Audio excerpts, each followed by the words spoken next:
If you've ever sat in your car after a showing thinking, why do I feel like I just got scolded for asking a question? This video is for you. Because firing your real estate agent is not about drama, it's about protection. And if you keep wondering, is this normal or am I being taken advantage of? The question itself is usually your answer. Hi, I'm Shakima. I'm a licensed realtor and a wealth alignment strategist. And my work sits in the intersection of real estate, financial decision making, and clarity. I help people, especially first time and over 40 buyers, understand what is actually happening during the home buying process so they can make decisions without pressure, confusion, or regret. And today I want to talk about when it's absolutely appropriate to fire your real estate agent, because a lot of buyers stay in bad situations for longer than they should.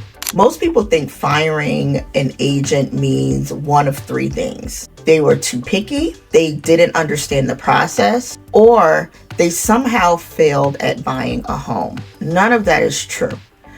Real estate is a fiduciary relationship.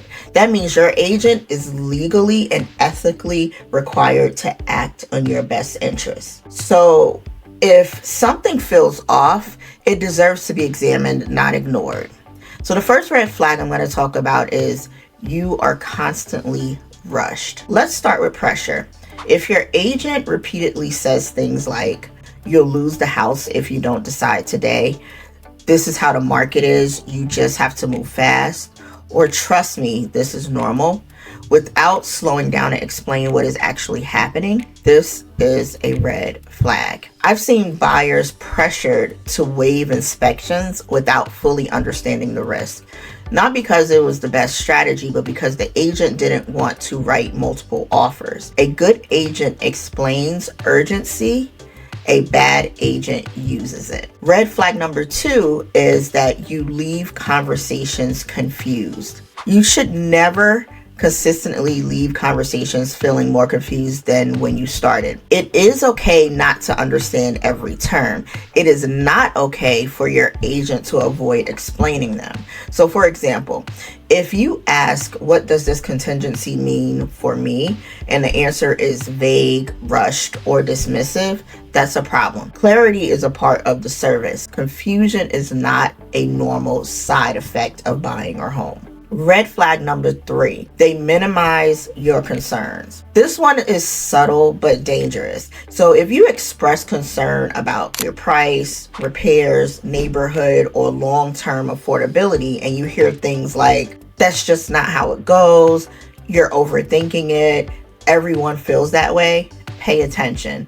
Your concerns are data. A good agent explores them. A bad agent shuts them down. So for example, I once had a client who was told, you're not going to find anything better in your budget when she asked about foundation cracks. That's not education, that's silencing. And then red flag number 4 is that you feel like you're a burden. So if you feel like you're apologizing for asking questions, slowing the process, or needing explanation, something is wrong. You are not an inconvenience. If communication suddenly drops after you express hesitation, or you feel warmth only when you say yes, that's not partnership. The right agent won't make you feel small for wanting time.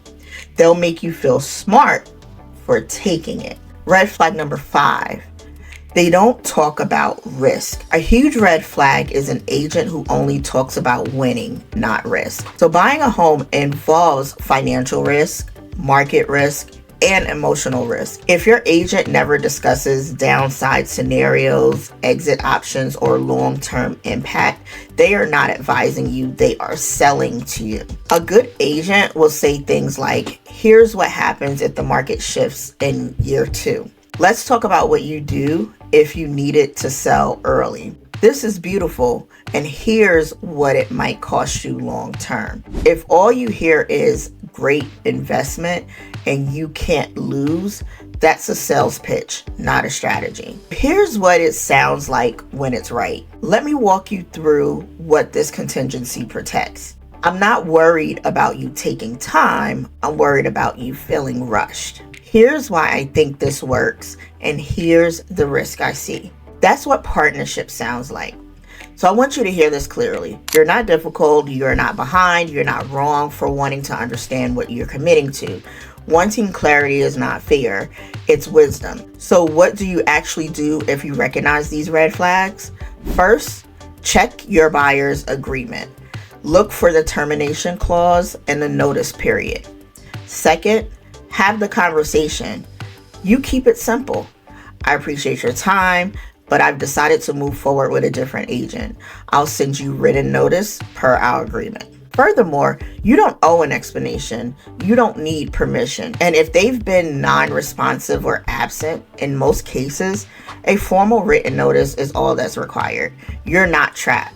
You deserve an agent who explains before advising, slows down without irritation, communicates consistently, respects your financial reality, advocates for your long-term interests, not just your transaction. That is not exceptional service. That is the baseline. If you're unsure whether what you're experiencing is normal, I created a free guide that breaks down what healthy agent support actually looks like and what to do if yours doesn't measure up. The link is in the description. Download it, keep it handy, and use it as your reference point, not a reaction. Firing an agent isn't personal, it's professional. You're not rejecting a person, you're protecting a decision that affects your future. And that's exactly what a good agent will want you to do.